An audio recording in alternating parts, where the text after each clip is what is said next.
아멘. 귀한 찬양 감사드립니다. 오직 주로 인하여 우리는 경배할 따름입니다. 이 시간 우리 예배를 받아 주시옵소서. 이 시간 말씀을 위해서 잠시 기도하십시다. 성령님 우리 가운데 임하여 주옵소서. 말씀의 주인 되시는 주님, 이 시간 주의 음성 듣기를 원합니다. 마음속에 채워져 있는 세상적인 것들, 죄악된 것들을 비워주십시오. 우리 오늘 관통하여 들으는 주의 음성 듣고 영이 깨어나기를 원합니다. 우리의 존재와 삶이 새로워지게 하옵소서. 주의 성령의 은혜가 아니면 말씀 전할 수가 없겠습니다. 오늘도 부족한 연약한 종의 입술을 하나님 주장하시고 홀로 영광 받아 주옵소서. 예수님의 이름으로 기도드립니다. 아멘. 지난주에 아비가일 이야기 말씀드렸습니다. 집안이 파국을 맞이할 뻔했는데 지혜롭고 덕스러운 중재를 통하여 분노한 다윗으로부터 가정을 건졌습니다. 우리는 아비가일의 중재의 모습을 기록한 본문을 통하여 그녀의 중재 기술과 방법을 발견할 수 있습니다. 이러한 기술과 방법은 단순히 중재만을 위한 것이 아니라 우리가 경험하는 인간관계의 다양한 문제들을 해결하는 수단도 될 것입니다. 지난 시간 우리는 관계 치유를 위해 필요한 두 가지 모습을 나누었지요. 먼저 하나님께 나아가자 하는 것입니다. 먼저 사람이 아니라 하나님께 나아가자. 두 번째, 우리도 예수 그리스도와 같은 중보자의 모습을 갖자 말씀드렸습니다. 오늘 세 번째입니다. 지혜롭고 성숙한 대화자가 되자. 우리가 아비가일에게서 발견할 수 있는 갈등 해소와 중재의 방법 중에 하나는 지혜로운 대화의 기술입니다. 다윗과 그의 무리들을 위해서 많은 식량을 정성껏 준비해서 다윗의 진영으로 찾아간 아비가일은 다윗을 보자마자 나귀에서 내렸습니다. 완전히 낮아지는 자세로 엎드립니다. 내 주여 원하건대 이 죄악을 나 곧 내게로 돌리시고 여종에게 주의 귀에 말하게 하시고 이 여종의 말을 들으소서라고 했지요. 자신의 말을 들어달라고 말한 아비가일이 다윗에게 한 말은 31절까지 계속됩니다. 우리는 아비가일의 말의 내용과 의미와 함께 그녀의 말을 어떻게 전달이 되었는지 방식을 좀 볼 필요가 있어요. 아비가일의 말을 읽어보시면 다윗의 마음을 녹이고 부드럽게 할 뿐만 아니라 다윗이 그 순간뿐만 아니라 앞으로의 삶을 위해 깊이 새겨 들어야 하는 메시지들도 녹아있음을 발견할 수 있습니다. 첫 번째, 지혜롭게 부탁하고 권고한 아비가일입니다. 26절, 내 주여 여호와께서 살아계심을 두고 맹세하노니 내 주도 살아계시거니와 내 주의 손으로 피를 흘려 친히 보복하시는 일을 여호와께서 막으셨으니 내 주의 원수들과 내 주를 해하려 하는 자들은 나발과 같이 되기를 원하나이다. 여호와께서 살아계심을 두고 맹세하노니 내 주도 살아계시거니와 이 표현은 하나님도 살아계시고 다윗도 살아있는 것이 사실이듯이 저의 말도 사실입니다 라는 것을 표현하는 말이라고 합니다. 유대인들은 신의 말의 진실함을 알기 위해서 이런 관용구를 썼대요. 여호와께서 살아계심을 두고 맹세하노니 내 주도 살아계시거니와 그러니 제 말도 믿어주십시오. 진실입니다. 아비가일은 하나님께서 다윗의 보복을 막으셨다라고 말했지요. 하나님께서 막으셨다. 근데 가만히 보십시오. 다윗이 지금 보복하려는 마음을 품고 있는데 하나님이 막으셨다고 얘기했어요. 아비가일은 다윗이 나발에게 보복하는 것은 하나님의 뜻이 아님을 돌려서 얘기하고 있습니다. 이와 함께 아비가일은 다윗의 원수들과 다윗을 해하려 하는 자들은 나발과 같은 어리석고 불경건한 자들이 될 것이라고 말했는데 이것은 그들의 어리석음과 불경건함은 나쁜 결과를 맞이할 것이라는 말도 됩니다. 이 말은 다윗은 보복을 하지 않음으로 건짐을 받을 것이고 다윗을 해하려 하는 자들은 벌을 받을 것이라는 말도 되지요. 결국 다윗이 보복을 참으면 복을 받을 것이고 만약 보복을 자행한다면 다윗 역시 나발과 같은 어리석은 자가 될 것이다. 어리석은 자가 되면 어리석은 자가 받을 수 있는 부정적인 결과와 벌도 받을 것이다. 그 말까지 들어있어요. 그래서 여러분 이 아비가일의 말 속에는요 여러 가지 의미가 녹아져 있습니다. 근데 그것을 굉장히 기분 나쁘지 않게 지혜롭게 전달하고 있습니다. 아비가일은 30절 31절에서도 비슷한 메시지를 전했습니다. 여호와께서 내 주에 대하여 하신 말씀대로 모든 선을 내 주에게 행하사 내 주를, 여러분 내 주라는 말이 반복적으로 나옵니다. 이스라엘의 지도자로 세우실 때에 내 주께서 무죄한 피를 흘리셨다든지 내 주께서 친히 보복하셨든지 함으로 말미암아 슬퍼하실 것도 없고 내 주의 마음에 걸리는 것도 없으시리니 다만 여호와께서 내 주를 후대하실 때에 원하건대 내 주의 여종을 생각하소서 하니라. 내 주 반복하지요. 극존칭을 쓰면서요 철저하게 높이고 자신은 낮아져요. 아비가일은 만약 다윗이 나발에게 보복하면 그 가정을 파멸에 이르게 한다면 나중에 다윗이 지금의 고난을 극복하고 하나님에 의해 이스라엘의 왕이 되었을 때에 그때의 보복을 후회하고 자책하게 될 것이라는 말을 했어요. 아비가일은 다윗에게 자신의 분노와 감정을 못 이겨 나중에 후회할 일을 해서는 안 됨을 조심스럽게 권고했습니다. 사실 아비가일은 다윗의 보복을 어떻게든 막아야 된다는 생각을 가지고 이 말을 한 것도 사실이지만은 그것만이 아니라 감정적인 보복을 참는 것이 다윗 자신에게도 큰 유익을 가져다 주는 것도 사실이었기 때문에 다윗의 인생을 위한 매우 중요한 조언이 되었을 것입니다.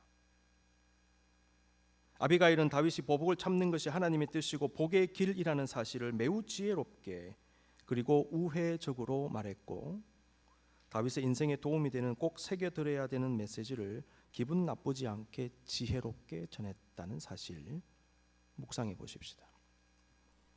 사람이 어떤 말을 할 때 자기 중심적으로 말을 하는 경향이 있어요. 자기에게 유리하게 얘기합니다.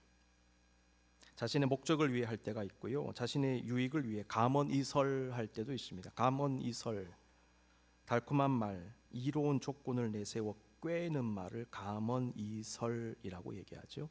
사탕발림이다라고도 표현하기도 합니다.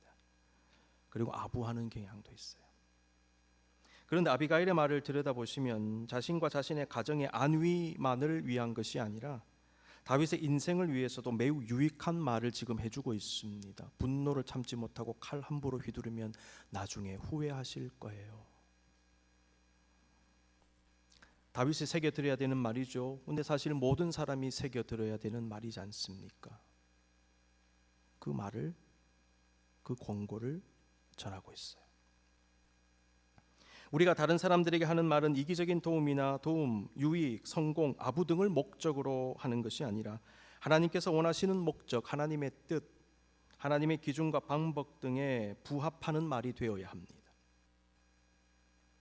진정한 친구라면, 참된 중보자라면 내가 사랑하고 위하고 도움을 주기 원하는 사람에게 정말 도움이 되는, 그리고 무엇보다도 하나님께서 원하시는 삶의 원칙에 맞는 선하고 의로운 말을 할 수 있어야 합니다. 그 사람에게 도움이 되지만 하나님의 뜻에 맞지는 않을 수도 있어요. 그때는 삼가는 게 맞죠. 좋게 들린다고 다 좋은 말은 아닙니다. 언제나 하나님의 뜻에, 믿음의 원리에, 말씀의 원리에 부합하는지 점검하고 그 말을 할 필요가 있어요. 아비가일의 말을 가만히 보면요, 하나님의 뜻과 연결이 되어 있습니다. 말의 내용과 함께 중요한 것이 말의 방식입니다. 크리스천으로서 소통 전문 강사로 활동하는 김창옥이라는 분, 여러분 아실 것입니다. 이분이요, 남자와 여자가 만나고 아름답게 사랑에 빠져 결혼하지만 절반 정도의 커플의 가정이 깨어지는 이유는 말 때문이랍니다. 그러면서 젊은이들이 배우자를 찾을 때에 예쁜 여자, 멋진 남자가 아니라 말을 예쁘게 하는 여자, 말을 예쁘게 하는 남자를 찾는 것이 삶을 살아가는데 훨씬 더 중요하다라고 말합니다. 말을 예쁘게 하는 게 뭘까요? 아양을 떨면서, 애교를 부리면서 이상한 얘기하고 그럴 수 있잖아요. 그것만이 아니라 애교만 부린다고 되는 게 아니라 말을 지혜롭게, 편안한 마음이 들도록 사랑의 마음으로 덕스럽게 말을 예쁘게 하는 여자, 남자들이 좋아한대요. 안 믿으시는 얼굴인데 예, 말을 예쁘게 하는 여자를 남자들이 좋아한다. 남자도 마찬가지입니다. 김창옥 강사는요, 나와 상대방이 쓰는 모국어의 중요성도 말했습니다. 이때 모국어가 무엇인가 비유적 표현인데요, 가정에서 듣고 배운 말과 말의 표현 방식 등을 의미하는데요, 말의 내용과 함께 중요한 것이 말의 표현 방식입니다. 말할 때 표정과 태도라고 합니다. 표정과 태도 혹은 자세는 부정적인 말의 내용과 함께 사람에게 상처를 줄 수 있습니다. 화가 나게 하거나 경멸을 느낄 수도 있습니다. 예를 들면 우리가 뭘 남에게 줄 때 이렇게 줄 수도 있고 이렇게 줄 수도 있잖아요. 근데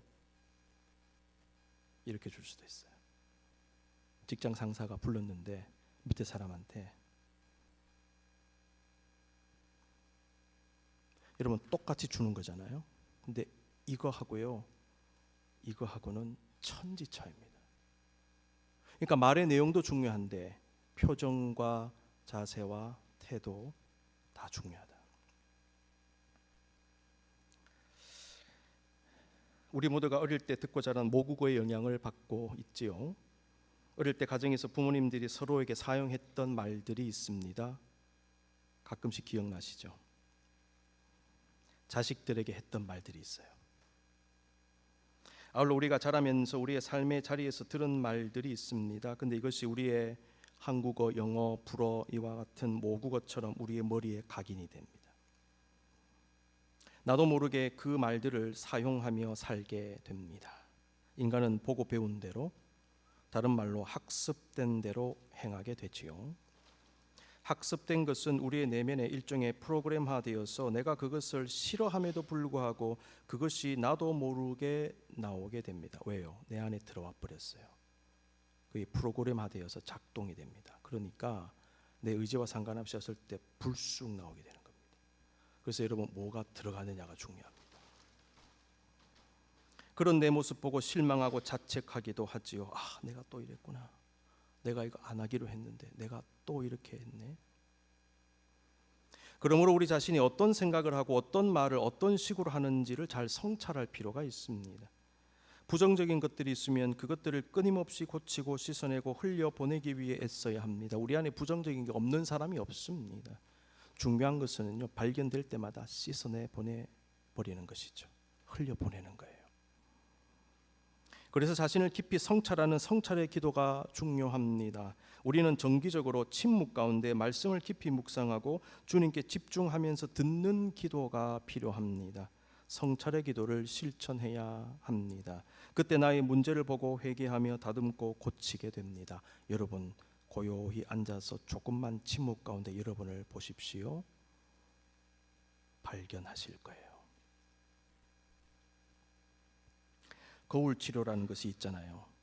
상담 심리학에서 이 치료 방법으로서는 거울 치료가 있는데, 마치 나의 모습을 거울로 보는 듯이 내가 했던 말과 행동을 유사하게 한번 재현해 보기도 하고요. 이 거울 치료거든요. 그때 나를 진짜 보게 되잖아요. 화장할 때나 아침에 세수할 때만이 아니라 종종 우리는 거울을 볼 필요가 있어요. 저와 여러분의 얼굴의 표정을 볼 필요가 있습니다. 그냥 무덤덤하게 한번 바라봐 보십시오. 여러분 자신을. 기도 시간에 영적인 거울을 통해 우리는 우리 자신을 볼 수 있습니다. 한번 들여다보시죠. 여러분, 어떻게 말하고 계시는지, 어떻게 생각하시는지, 어떤 마음을 지금 품고 계신지, 어떻게 처신하고 계시는지 우리는 나를 봐야 됩니다. 그게 성찰입니다. 그 성찰을 실천하는 기도가 성찰의 기도입니다.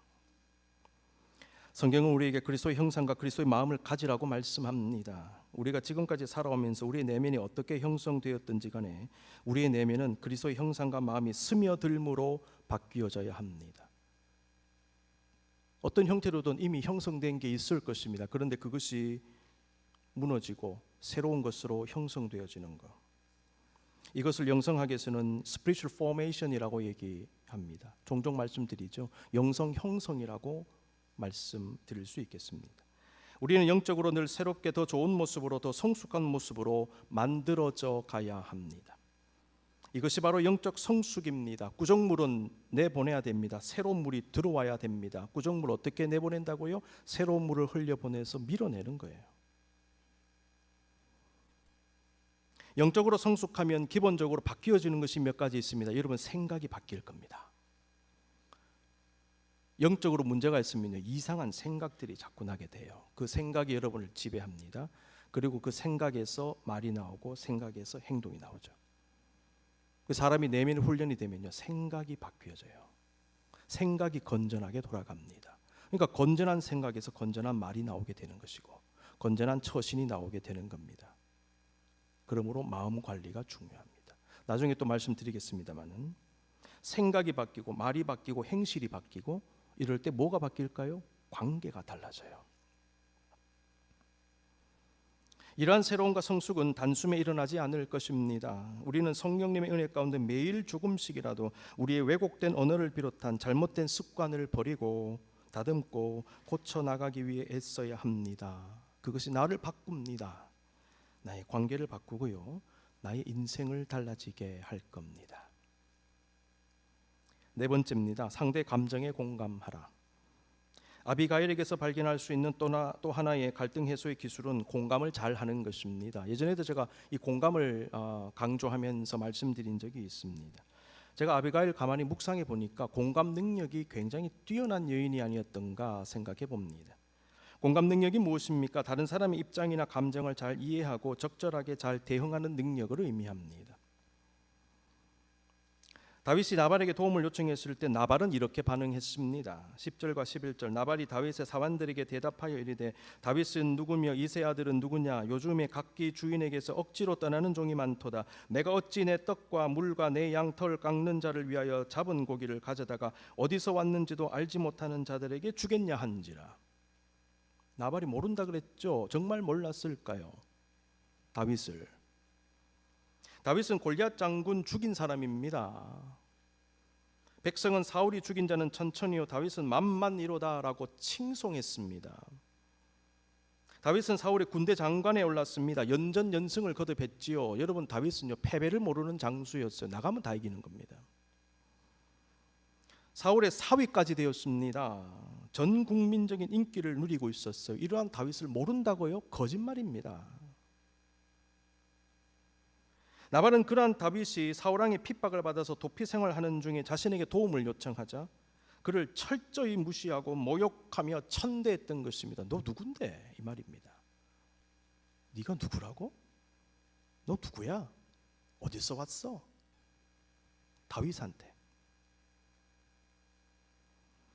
그러나 아비가일 보십시오. 우리가 이미 살펴본 대로 다윗에게 나아가 완전히 낮아진 자세로 그를 존중해 줍니다. 용서까지 구했죠. 그에게 필요한 것들로 어떻게든 섬기려고 했습니다. 아비가일은 다윗이 권력의 자리에 있다가 도망자 신세가 되었다고 해서 그를 무시하거나 천대하지 않고 최대한 예우를 갖추어 주었습니다. 존중하며 도왔습니다. 아비가일은 사람을 대하는 데 있어서 나발과 전혀 다른 모습을 보였어요. 많은 사람들이 겉모습과 외적인 조건과 나에게 불리한지 유리한지를 따져 사람을 대하는 경향을 보입니다. 그래서 어떤 사람이 권력과 명예와 돈이 있는 자리에 있을 때는요, 갖은 아양을 떨면서 가까이 하다가도 그런 자리에서 물러가거나 잃어버리고 나에게 도움이 되지 않는다고 생각될 때는 가차없이 떠나고 버리는 모습도 보이지요. 그들이 어떤 대상을 가까이 한 이유는 결국 정말 그 대상을 위해서가 아니었구나, 결국은 자기 자신을 위한 것이었구나 라는 사실을 깨닫게 됩니다. 여러분, 진정한 친구는 기쁠 때나 슬플 때나 어떤 상황과 관계없이 곁에 머무르는 사람이 진정한 친구입니다. 살아보니 정말 좋은 친구들 소수로 줄어드는 것을 경험하게 돼요. 정말 끈끈한 친구 많은 것 현실적으로 좀 어렵지 않겠는가. 그래서 베스트 프렌드 이런 말을 쓰지 않습니까? 베스트 프렌드는 10명, 20명이 아니라 베스트 프렌드는 극소수잖아요. 진짜 친구.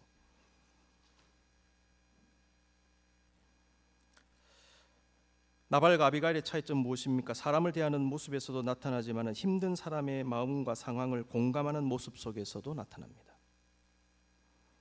나발은 억울한 누명을 쓰고 사울 왕이 군대를 동원하여 죽이려고 달려드는 상황에서 도망만 다니면서 갖은 고생을 다 하던 다윗의 힘든 마음과 상황을 전혀 공감하지 못했어요. 그런데 아비가일은 다윗의 심정을 너무나 잘 공감했습니다. 그가 어떤 생각을 가지고 있는지를 잘 캐치했습니다. 생각을 탁 캐치하는 것. 그리고 그의 마음에 위로를 주었음을 보게 돼요. 자, 28절을 봅니다. 여호와께서 반드시 내 주를 위하여 든든한 집을 세우시리니 이는 내 주께서 여호와의 싸움을 싸우심이요 내 주의 일생에 내 주에게서 악한 일을 찾을 수 없음이니이다. 여러분 이거 잘 보셔야 됩니다. 내 주의 일생에 내 주에게서 악한 일을 찾을 수 없음이니이다. 이게 무슨 얘기냐면요, 다윗은 지금 억울한 누명을 쓰고 도망다니고 있지 않습니까? 무슨 누명입니까? 왕을 물리치고 자기가 정권을 찬탈하고자 하려고 한다, 그런 의도를 가지고 있다라고 사울 왕이 오해하고 죽이려고 하잖아요. 다윗은 그게 아닌데 이거 억울한 거죠. 근데 그 억울한 마음을요 달래주는 거예요. 그 억울한 그 마음, 간지러운 부분을 절묘하게 터치해주고 있어요. 다윗이여, 당신 지금 억울하죠. 그런데 내 주의 일생에 내 주에게서 악한 일을 찾을 수 없음이니이다. 나는 당신의 결백을 믿습니다. 그 말이에요. 그 마음을 만져주는 거예요.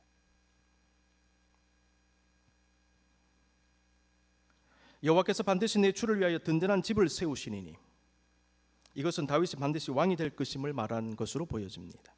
사실 하나님은 이미 사무엘을 통하여 다윗을 사울 왕 다음에 왕으로 삼으실 작정을 하시고 사무엘을 통해서 이미 기름을 부으신 상태였어요. 오늘 본문 25장인데 16장에 보면 기름 부었습니다. 다윗은 그날 이후로 성령의 강한 임재와 감동을 경험했다라고 성경은 말씀합니다. 아비가일이 이 사실을 소상히 알고 있었는지는 불확실하죠. 그럼에도 불구하고 그녀는 적어도 다윗의 인물됨과 실력과 자질 등을 높이 평가하고 있었고, 다윗이 언젠가는 왕이 될 것이라는 생각을 하고 있었던 것이 아닐까 생각해 봅니다. 더 나아가 아비가일은 하나님께서 다윗을 지켜주실 것이라는 말도 전했습니다. 29절, 사람이 일어나서 내 주를 쫓아 내 주의 생명을 찾을지라도 내 주의 생명은 내 주의 하나님 여호와와 함께 생명 싹의 속에 쌓였을 것이요 내 주의 원수들의 생명은 물매로 던지듯 여호와께서 그것을 던지시리이다. 다윗은 도피 생활 중에 매일매일 고통스러운 나날, 하루하루를 기도로 견디고 있던 상황, 그 상황에서 하나님이 당신을 지킬 것입니다. 하나님이 당신을 생명 싸게 싸주듯이 지킬 것입니다. 당신의 원수들은 물매로 던지듯 여호와께서 던지실 것입니다. 이게 얼마나 이 사람에게, 다윗에게 위로가 됐을까. 여러분, 하루하루 힘들게 사는 사람들에게 하나님이 함께 하십니다. 하나님이 당신을 반드시 도와주실 것입니다. 당신 괜찮을 거예요, 힘내세요. 얼마나 큰 위로가 되었을까요? 어떻게 생각하면 하나님께서 아비가일을 통해서 다윗을 위로하시고 계신다는 그런 느낌도 가지게 됩니다. 여러분, 우리는 이러한 아비가일의 모습을 유심히 볼 수 있어야 합니다. 그는 정말 좋은 대화자였어요. 상대의 마음을 잘 알아주는 사람이었어요. 좋은 위로자였습니다. 아름다운 중보자였습니다. 우리에게 이러한 사람과의 만남이 있다면 정말 행복할 겁니다. 마지막으로 정채봉 시인이 쓰신 만남이라는 시를 소개하겠습니다. 지난주에 인사하고 갔던 우리 황성준 전사님 가면서 캐나다 거쳐서 한국 갔는데 공항에서 저에게 메시지를 보냈는데, 목사님 여러 가지 감사합니다, 이런 그런 작별의 인사 메시지를 보냈는데 이 시를 적어 보냈어요. 제가 소개할게요. 만남. 가장 잘못된 만남은 생선과 같은 만남이다. 만날수록 비린내가 묻어오니까. 가장 조심해야 할 만남은 꽃송이 같은 만남이다. 피어 있을 때는 환호하다가 시들면 버리니까. 가장 비천한 만남은 건전지와 같은 만남이다. 힘이 있을 때는 간수하고 힘이 다 닳았을 때는 던져버리니까. 가장 시간이 아까운 만남은 지우개 같은 만남이다. 금방의 만남이 순식간에 지워져 버리니까. 가장 아름다운 만남은 손수건과 같은 만남이다. 힘이 들 때는 땀을 닦아주고 슬플 때는 눈물을 닦아주니까. 힘이 들 때는 땀 닦아주고 슬플 때는 눈물 닦아주는 손수건 같은 만남을 만들어낼 수 있는 사람은 헝클어지고 상처 입은 관계를 치유하는 선하고 덕스러운 중보자일 것입니다. 손수건 같은 만남을 만드는 사람은 대화를 지혜롭게 그리고 성숙하게 풀어갈 줄 압니다.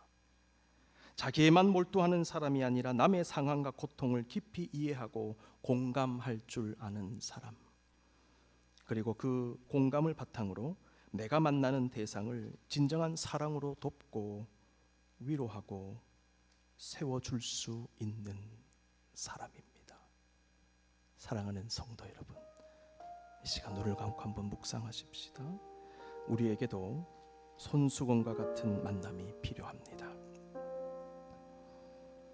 우리도 다른 사람이 우리를 만났을 때에 손수건과 같은 만남이라고 느낄 수 있는 그러한 만남을 만들어 낼 수 있어야 하겠습니다.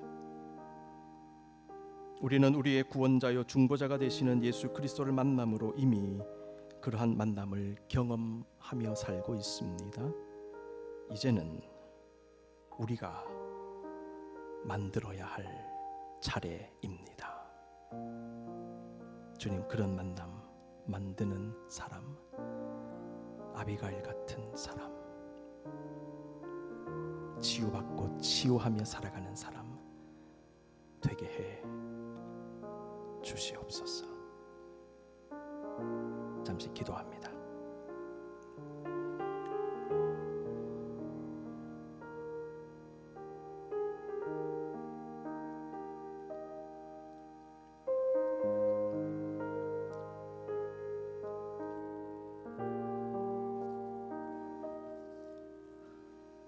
우리에게 아름다운 만남 만들어주신 주님, 우리의 눈물 닦아주신 주님, 땀이 날 때 땀을 닦아주시며 위로하시는 주님이, 생명을 내어주신 주님이 이 시간 우리를 불러주십니다. 내 몸과 내 피를 받아라.